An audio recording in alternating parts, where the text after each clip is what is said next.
Empezamos, ¿qué es el arrebatamiento? ¿Qué es el rapto para los amigos que son nuevos? Este es un tema que tocarlo porque hay mucha gente que no tiene ni idea de lo que es esto, pero es muy importante, es un tema sumamente importante. Habla acerca de un evento trascendental para los cristianos y para un segmento de cristianos específicamente, no porque Dios quiera segmentarlo, sino porque hay ciertos parámetros en la Biblia que nos permiten a nosotros alcanzar un cierto nivel que Dios está exigiendo de parte de su corazón para bien de nosotros en nuestra vida espiritual. Si lo alcanzamos, si llegamos a eso, pues gloria a Dios, vamos a poder tener también como todo, ¿verdad? Que tenemos un nivel más de compromiso, un nivel más de exigencia, pues un nivel más de bendición y de revelación y de cosas maravillosas en el reino de los cielos. Entonces, básicamente, ¿qué es el arrebatamiento? Bueno, el arrebatamiento habla acerca de quitar o apartar a un segmento de la iglesia del contexto global, material, porque la iglesia como tal es una entidad espiritual, es el llamado cuerpo místico de Cristo, y nosotros tenemos que entender que el Señor nos ha llamado a ser parte de su cuerpo y no simplemente a ser llamados cristianos de nombre como tal, ¿verdad? Entonces, en términos generales, esto es lo que va significando, es como, bueno, de hecho, la tradición hebrea, que tiene mucha influencia en la Biblia, nos cuenta algo similar, que cuando había una pareja de enamorados, de novios, pues el novio iba y ya tenían todo fríamente calculado, ya tenían todo listo. Entonces el novio pues se iba un tiempo a preparar una casa, a preparar todo lo necesario, y luego venía, se llevaba a la novia y pues ya se iban a festejar, ya estaba todo arreglado, ya tenían los tratos con la familia, ya era todo listo. Parece que aquí en Guatemala hay un par de lugares donde todavía hacen eso. No sé si lo tomaron de la Biblia o simplemente lo desarrollaron como parte de su cultura de alguna forma, pero en Guatemala donde se roban a la novia. Yo creo que desde este punto lo vamos a entender mejor. Es robarse a la novia. Y eso es lo que Cristo va a hacer con su novia, iglesia. Y así es como se tipifica esto. Es la mejor forma, creo yo, de ejemplificarlo para que lo podamos tener bien claro, para que lo podamos tener de una forma bien clarita. Así que, tío, ¿cómo ve usted esta situación? Bueno, claro, sí. El arrebatamiento es llevar, dice, el arrebatamiento en griego es al paso, y quiere decir llevar o quitar o tomar a la fuerza. Qué bueno que estemos poniendo estos puntos básicos primeros para poder entender por qué es el propósito de Dios de sacarnos. Dice su palabra que nosotros somos peregrinos y extranjeros. ¿Sí? Él no nos va a dejar establecer nuestro estar aquí todo el tiempo, ¿entiendes? Él nos puso por un propósito. Eso es palabra que por lo que se lo aceptaron, los dio potestad de ser hechos hijos de Dios. Amén. Pues de una manera vamos a ser quitados. No vamos a pasar por el juicio, ¿entiendes? Quizás algunas tribulaciones, claro, la Biblia habla claramente que vamos a tener que pasar por algunas situaciones, tribulaciones. Claro, la iglesia va a tener que pasar, como por ahora puede ser un ejemplo de todo lo que está pasando de la pandemia, ¿entiendo? Y Dios nos ha colocado en este lugar para ser de bendición, amén. Pero un día vamos a reinar con Él por los siglos de los siglos, para siempre, amén. Y esa es una bendición que tiene el cristiano, el que ha aceptado a Cristo. Pero el inconverso, el que muchos creen en el arrebatamiento, otros no creen que regresa a Cristo, pero Él lo prometió. Yo pienso que está en el capítulo Juan. Para que yo esté, nosotros también amén. Su mesa. Dice, y si me fuere os preparar el lugar, dice, esto me gusta, y los tomaré a mí mismo, ¿sabes? Nos va a tomar de lo que está hablando el hermano. Es algo que nos va a tomar. Pueblos suyos somos, dice, y ovejas de su prado. Amén. Lo que quiero dar para que el hermano siga comentando, algo muy importante que la gente allá afuera debe de entender, que Él nos ha prometido que vida eterna, ¿sí o no? Así es. Dice, yo les doy vida eterna y no perecerán jamás, dice, y nadie las arrebatará de mi mano. Solo Él tiene ese derecho, amén. Él es el que va a arrebatar, amén. Amén. Nadie las arrebatará, solo Él. Yo me acuerdo en unos términos sencillos, cuando yo era niño, que me quitaban un juguete, yo me molestaba un poco y le arrebataba el juguete y le decía, es mío, amén, es mío. Pues así pienso yo que el Señor, de tanto amor, no solo a mí, a todos y al mundo entero, pues de tal manera amó Dios al mundo, que dio a su Hijo unigénito para que todo aquel que cree. Estas son repetitivas y todo el mundo se las sabe, pero no conocen lo importante que tiene ese versículo Juan 3:16. Para todo aquel que cree no se pierda, sino tenga vida eterna. Amén. Y a base de eso, de que tengan vida eterna, esa promesa debe de como el no creyente, el que no vive en Cristo, una vida llena de Dios, debe de hacer la suya y creerlo para poder estar, cuando pase ese suceso, que Dios venga por su iglesia. Y perdona, no quiero, pero mira cómo viene en el capítulo de Efesios 27, ya muy conocido, porque queremos hablar bíblicamente. Dice que maridos, amad vuestras mujeres, así como Cristo amó a la iglesia y se entregó a sí mismo por ella. Esto está en Efesios capítulo 25 en adelante. 6:20. Efesios capítulo 5, 25 en adelante, dice, marido, amad vuestras mujeres, así como Cristo amó a la iglesia, oiga. Y esto es otra cosa importante, Él viene por una iglesia. Yo he oído por ahí que por varias iglesias, iglesia tal, iglesia fulana de tal, bueno, la iglesia mormón. No, Él viene por una iglesia. Amén. Dice, Cristo amó a la iglesia y se entregó a sí mismo para santificarla, habiéndola purificado en el lavamiento del agua por la palabra, al fin de presentársela, oigan bien, otra vez como tu mando, presentársela a sí mismo, porque es de Él, somos de Él. Amén. Una iglesia gloriosa, que no tuviese mancha, ni arruga, ni cosas semejantes, sino que fuese santa y sin mancha. Podríamos estar hablando de estas características, pero un poquito más de tiempo. Pero creo que te dejo que, como el hermano Mario, que él viene con su novia. Cuando uno conoce una novia, los pensamientos, cuando uno se enamora de su esposa, que fuimos novios, uno la ve con unas características preciosas, sus pensamientos son muy hermosos hacia ella. Pues yo pienso que los pensamientos de Dios, que no son nuestros pensamientos, Él tiene unos pensamientos sobre nosotros muy hermosos, y eso es lo que yo quisiera esta noche, de los que me oyeren, los que no entienden estas cosas, que Él viene por ti, Él viene, pero que tú te limpies, que tú te santifiques, que tú busques de Él.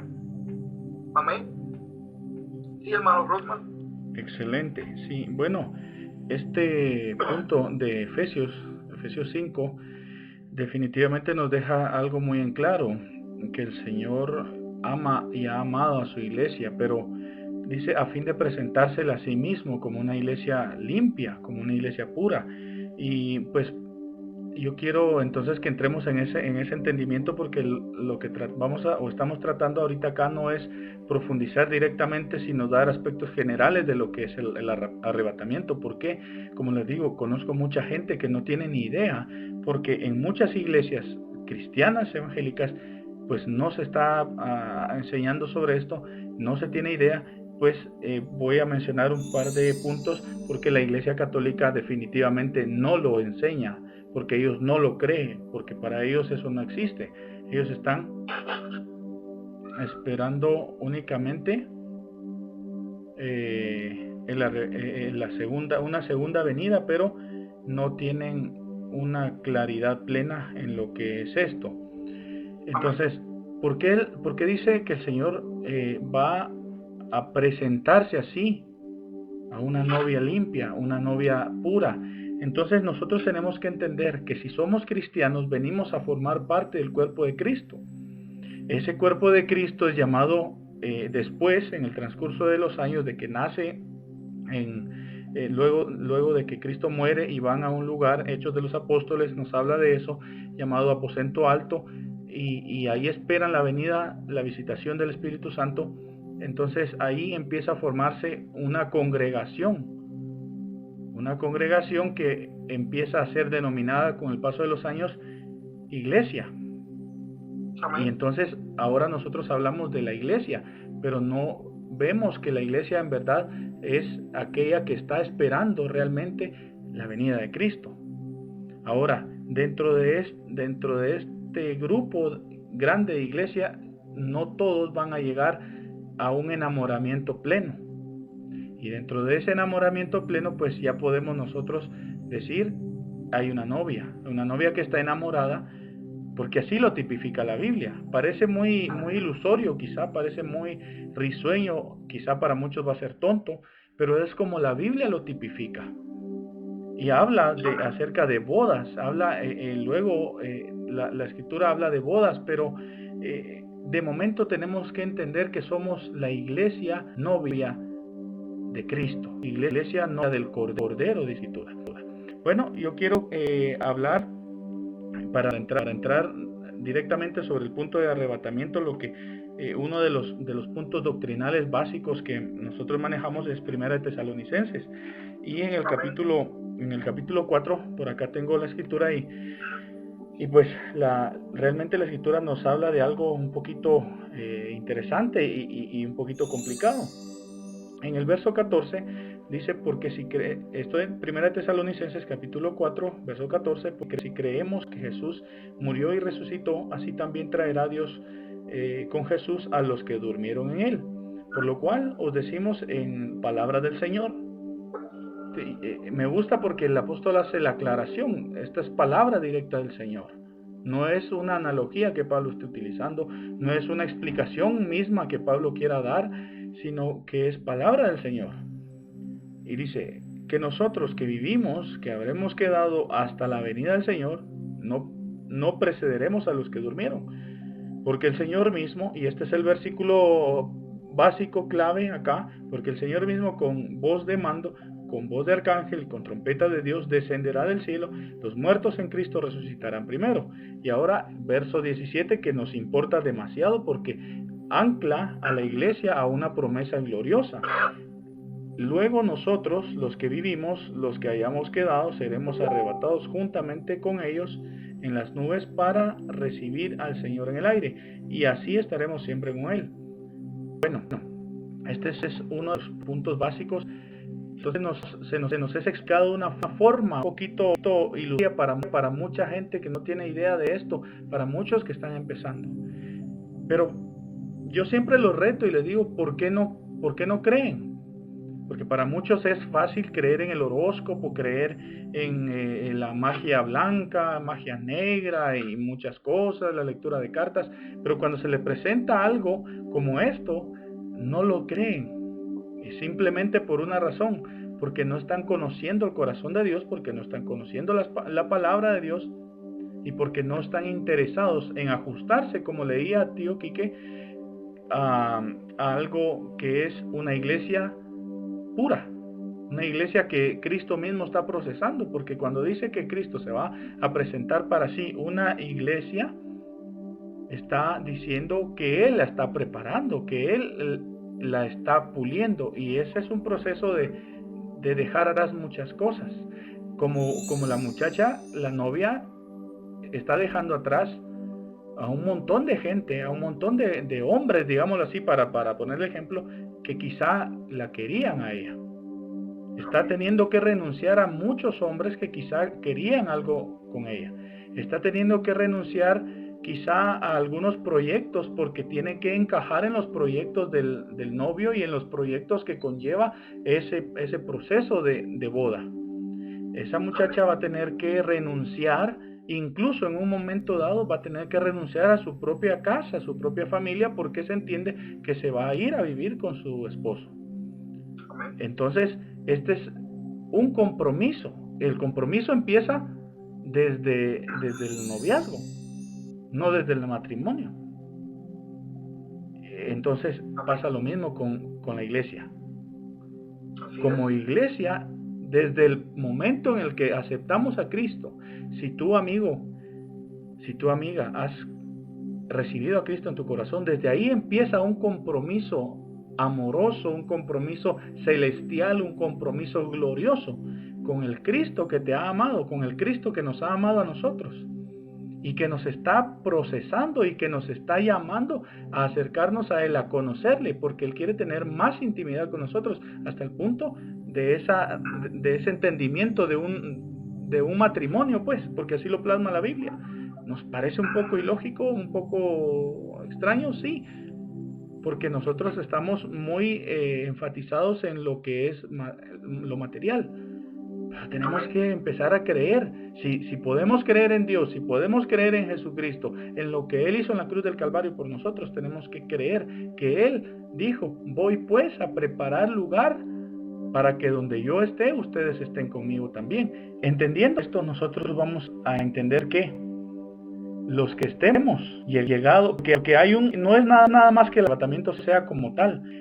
Hay un proceso que la Biblia detalla con señales, y para ello yo les voy a invitar, por el tiempo de verdad no nos alcanza esto, pero Mateo capítulo 24, Lucas capítulo 17, que enmarcan señales del final de los tiempos, porque el arrebatamiento de la iglesia está plasmado para el final de ciertos tiempos. Está plasmado para que se dé antes de ciertos acontecimientos, como lo decía tío Quique, de juicio, de cosas difíciles que vienen. Entonces, tenemos que entender todo el panorama global de los últimos tiempos. Como dice, se levantará nación contra nación, habrán guerras, rumores de guerras, como en los días de Noé, dice Lucas 17, como en los días de Lot, dice también en Lucas 17, pero para eso tenemos que entender. Entonces mi punto aquí es, por favor, si tú estás viendo esto, si te interesa, si estás con ese entusiasmo, con todo eso, tenemos que leer la escritura. Tío Quique. Así es, ese es el punto de los acontecimientos. Eso es lo que el mundo y todo, el mundo está muy distraído. El mundo está bajo Satanás, dice la Biblia. Exacto. Entonces, el que controla el mundo es Satanás. Y si tú sin ofenderte, no es apartado, cuando uno vive la santidad es apartado también de Dios. Él te aparta cuando tú decides buscar de Dios. Y cuando Él te aparta, las cosas que empiezan a suceder son diferentes. Por eso van a venir, como decía el hermano en el capítulo 24, pero también habla de otros sucesos. Habla de las 70 semanas de Daniel. Son muy difíciles, cosas que un poquito más para explicarlas, el tiempo no lo merita, pero van a ser 7 años de juicio de Dios, de tribulación y gran tribulación, que van a venir muy... Entonces, aquí lo que estamos hablando es de que Él nos quiere sacar. Yo lo veo así. Él no es que no, como dije, no es que no vayamos a pasar por ciertos momentos difíciles de cosas, pero Él nos va a sacar. Por eso te puedo dar yo lo veo así como un ejemplo. Podemos mirar el arrebatamiento en el Antiguo Testamento, hermano. Amén. Hermano Mario, con Enoch y con Elías. Enoch dice que el Señor se lo llevó porque caminaba con Dios. Y si podemos a ver un poquito, quizás Enoch también tuvo, si vemos el otro capítulo, creo que es el capítulo 6 de Génesis, si no me equivoco, Entre eso empieza el diluvio. Pero ya Dios lo había sacado a Enoc, se lo había llevado. Enoc no tuvo que pasar por esa situación. Empezó el diluvio, Dios le dice a Noé que construye un arca. Noé, pregonero de justicia, empieza a predicar el evangelio, la palabra, para que todos entraran al arca. Pero ninguno, solo 8 personas entraron al arca. Él, su esposa, su nuero entraron al arca, y los animales pero solo personas, animales entraron más. Pero déjame decirte, hubo un tiempo, lo sacó igual con Elías. Elías también vivió, fíjate, en una manera, vivió un tiempo de Jezabelico, cuando Acab y Jezabel y los profetas de Baal empezaron, él vivió, pero Dios de una manera lo sacó. ¿Te acuerdas que cuando Isabel empezó a perseguirlo, él huyó y se escondía en cuevas, y los cuevos venían a darle de comida? Lo sacó también para hacer unas ciertas cosas que tenía que hacer con la viuda de Sereta. No sé por qué te estoy llevando a esto, pero lo que te quiero dar, para no dar tanta explicación, de que Elías también fue llevado en un carro de fuego. ¿Entiendes? Yo creo igual que nosotros vamos a tener que ser sacados. Fíjate, yo veo algo, no sé por qué me corre la imaginación, pero con la ayuda de Dios siempre le digo: Señor, todo lo que me des en mi mente sea tuyo. Ahora mi vida y la vida de Mario y no solo él, de los que estamos en Cristo, vivimos a través del Espíritu Santo, ¿sí o no? Entonces me revela el Señor de una manera humilde, como Lázaro. Lázaro cuando se murió, ¿cuántos días estuvo? 3 o 4 días, y día que ya es el día, y estaba en vendas, vendado completamente. Y le dijo: sal fuera. Ya salió con todo y venda. Y yo veo el que busque, el que quiera interesarse por el arrebatamiento e irse con Dios cuando Él venga en las nubes, como el texto que leyó. Ahorita Él dice que el Espíritu de Jehová estaba sobre Él, ¿verdad? Para vendar a los quebrantados de corazón. Voy a llegar a un punto, hermano Mario. Y entonces Él nos venda, ahorita que estamos siendo hijos, nos venda, nos ama, nos da nuestro pan de cada día, ¿sí o no? Pero un día va a quitar todas esas vendas, y dice su palabra, y quiero leer, que vamos a ser transformados, ¿entiendes? Así pasó con Lázaro. Cuando Lázaro le quitaron las vendas, era amigo de Dios, ¿sí o no? Pues empezó a ser amigo de Dios, empezó a vivir una vida diferente, transformada. Eso es lo natural. Pero yo lo veo también por eso yo te invito a ti, oyente, que me escucha, que te dejes, si es necesario, vendar por Dios ahora, que te dejes de esas cicatrices, esos dolores que pasan quizás aquí en la tierra, pero es por un punto mayor, que es cuando Él venga.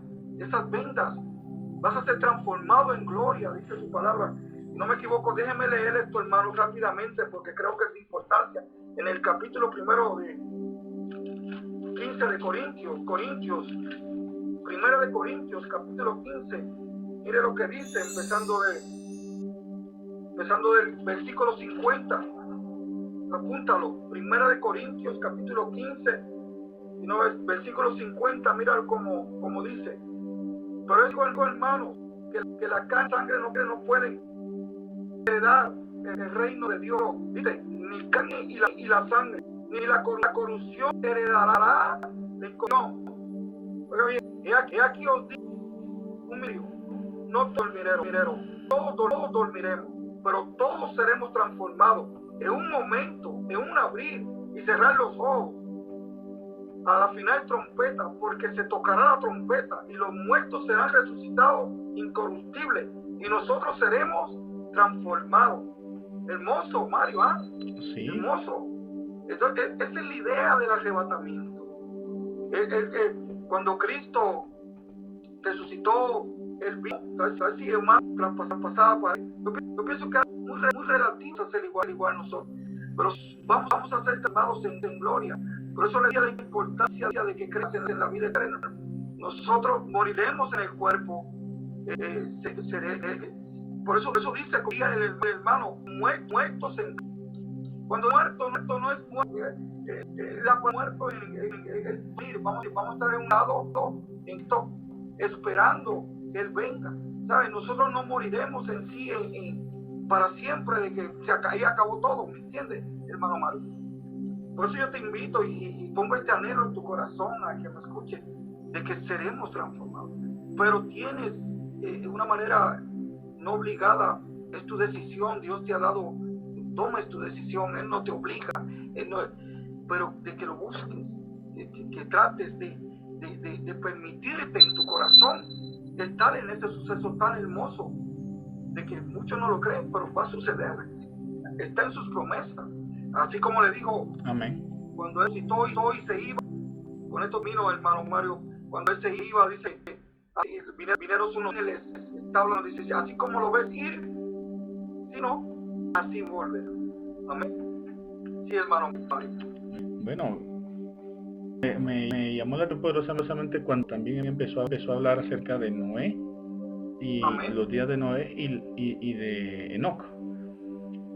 Justamente Amén. pasa lo de un arrebatamiento, pero si nosotros vamos a Génesis, encontramos que dice Enoc caminó con Dios.